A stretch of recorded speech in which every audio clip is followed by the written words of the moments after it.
ভারত কোনো আগ্রাসী পদক্ষেপ নিলে তার জবাব দিতে পাকিস্তান প্রস্তুত বলে হুঁশিয়ারি দিয়েছেন দেশটির প্রতিরক্ষামন্ত্রী খাজা আসিফ। রয়টার্সকে দেয়া এক সাক্ষাৎকারে তিনি অস্তিত্বের স্বার্থে পারমাণবিক অস্ত্র ব্যবহারেরও হুমকি দিয়েছেন। এদিকে পহেলগাম হামলার জবাব কিভাবে দেয়া হবে তার পূর্ণ স্বাধীনতা 4 শীর্ষ সেনাকর্তাকে দিয়েছেন ভারতের প্রধানমন্ত্রী নরেন্দ্র মোদী। বিস্তারিত জানাচ্ছেন নিশীথ সূর্য।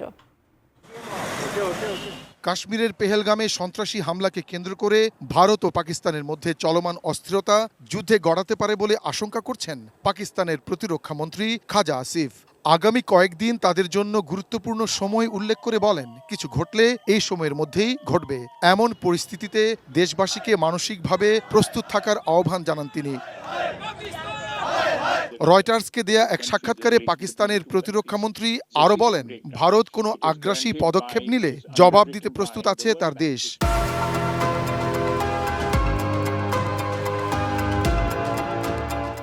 অস্তিত্বের উপর হুমকি আসলে পারমাণবিক অস্ত্র ব্যবহার করা হবে বলেও হুঁশিয়ারি দেন তিনি। রাজনৈতিক মতপার্থক্য একপাশে রেখে দেশটির কারাবন্দী সাবেক প্রধানমন্ত্রী ইমরান খানকে মুক্তি দেওয়ার দাবি জানিয়েছে প্রধান বিরোধী দল পিটিআই। সিনেটে দলটির পার্লামেন্টারি নেতা আলী জাফর বলেন, দেশের স্বার্থে ঐক্য জরুরি। ইমরান খানের মুক্তি বিশ্বকে স্পষ্ট বার্তা দেবে যে পাকিস্তান ঐক্যবদ্ধ। এদিকে পাকিস্তান নিয়ন্ত্রিত আজাদ কাশ্মীরের লাইন অফ কন্ট্রোলের কাছে একটি ভারতীয় কোয়াডকপ্টার ড্রোন গুলি করে ভূপাতিত করার দাবি করেছে পাকিস্তান। এমন উত্তেজনাকর পরিস্থিতিতে মঙ্গলবার ভারতের প্রধানমন্ত্রী নরেন্দ্র মোদী তার বাসভবনে উচ্চ পর্যায়ের বৈঠক করেন। এ সময় পহেলগাম হামলার জবাব কিভাবে দেয়া হবে, কোন সময় কোন লক্ষ্যে আঘাত হানবে তার পূর্ণ স্বাধীনতা ভারতীয় সেনাবাহিনীকে দেন মোদী।